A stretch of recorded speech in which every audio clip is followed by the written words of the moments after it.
नमस्कार विद्यार्थियों। पिछले व्याख्यान में हमने मोहम्मद तुगलक की दोआब में कर वृद्धि की योजना के बारे में डिस्कस किया। इसके बाद में मोहम्मद तुगलक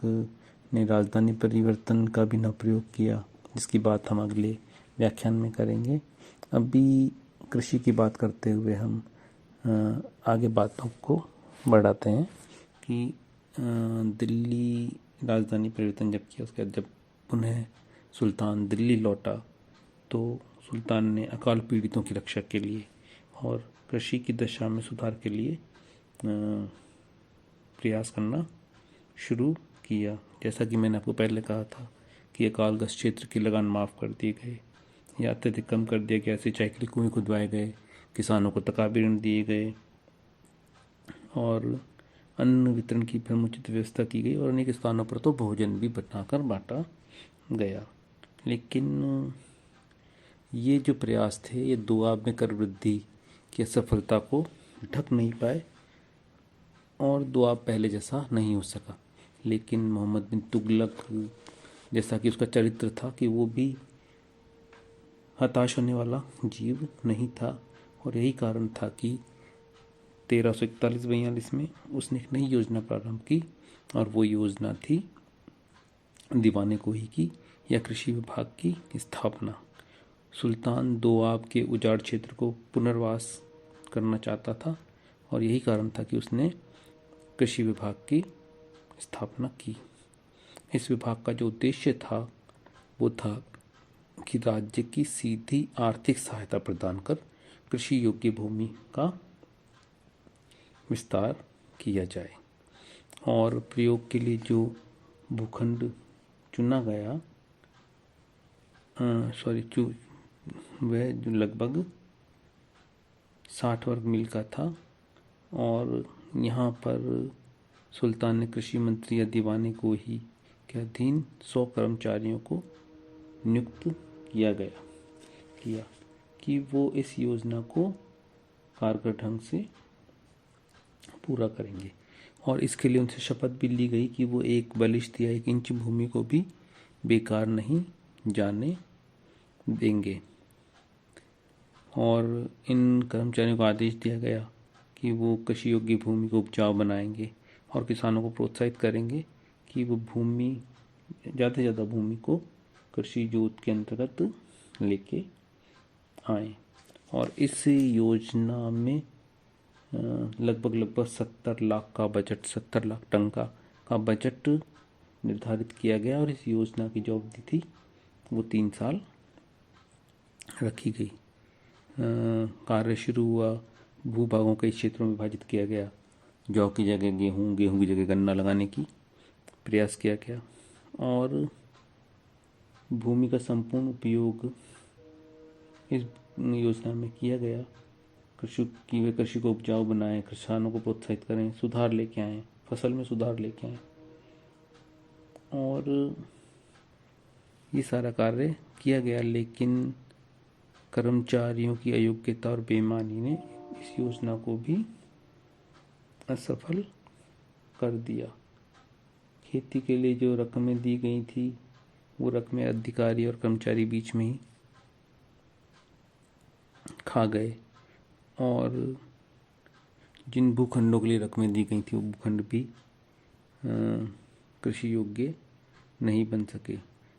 3 साल का जो योजना का समय था, 70 लाख टन का खर्च करने की जो बात थी, उसका कहते हैं 1000वां हिस्सा भी पूरा हो नहीं सका और सुल्तान भी इस समय गुजरात और दक्षिण के अभियानों में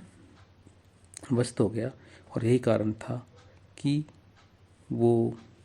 इस योजना पर पूरी तरह ध्यान नहीं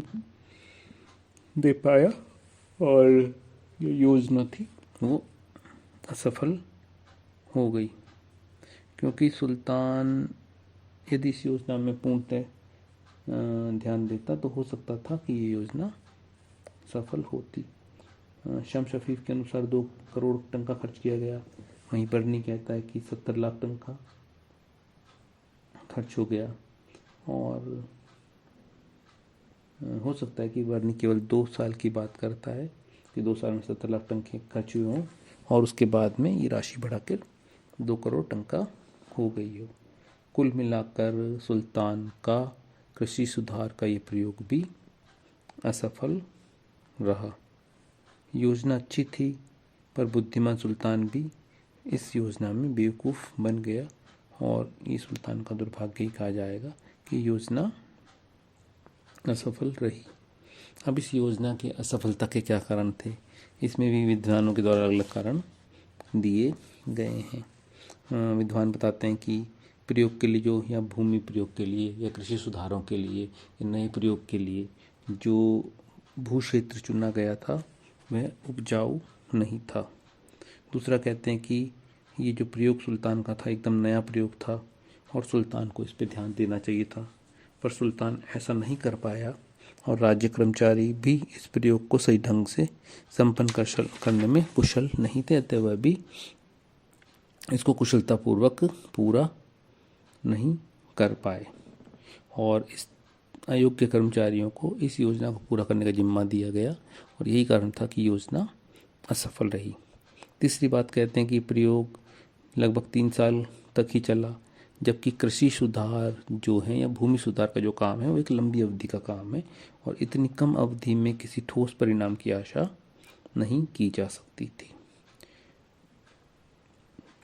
चौथी बात कहते हैं कि योजना में जो धन निर्धारित किया गया उनका राज्य कर्मचारियों ने, किसानों ने दुरुपयोग किया। मॉडल तो यहाँ तक कहते हैं कि योजना की असफलता को वर्षा की अत्यधिक कमी के माथे मर दिया जाता है,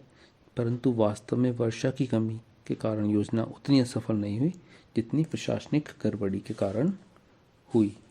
इस प्रकार मोहम्मद तुगलक की ये योजना भी दुर्भाग्य से असफल रही। लेकिन इस योजना में एक महत्वपूर्ण बात यह है कि इस योजना से हमें सुल्तान के उर्वर मस्तिष्क के बारे में पता चलता है और ऐतिहासिक दृष्टि से भी ये प्रयोग था बहुत ज़्यादा महत्वपूर्ण था। इसका मूल्यांकन करते हुए मॉडलैंड ने कहा है कि भारतीय इतिहास में पहली बार ये प्रकट हुआ कि खेती और खेती के तरीकों तथा खेती के साधनों को सुधारना सरकार का कर्तव्य में आता है। ये बात पहली बार प्रकट हुई। अगर हम दूसरे शब्दों में कहें तो भारत के लिए पहला अवसर था कि जब सल्तनत ने विवश होकर ही सही कृषि सुधार पर न केवल बल दिया वरन सरकारी खजाने से एक लंबी चौड़ी रकम भी इस कार्य के लिए खर्च की। कृषि नीति की वास्तविकता या कृषि नीति की घोषणा के वास्तविक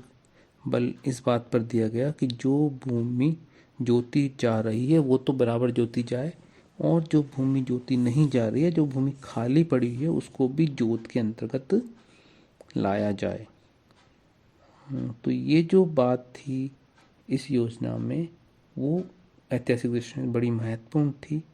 कि अब कृषि विभाग बनाया गया, कृषि पर या कृषि के प्रयत्नों पर या कृषि के तकनीक पर या बिना जोती जाने वाली भूमि को जोत के अंतर्गत लाने का प्रयास किया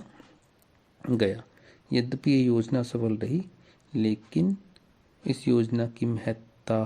को अस्वीकार नहीं किया जा सकता और सुल्तान के द्वारा किया गया प्रथम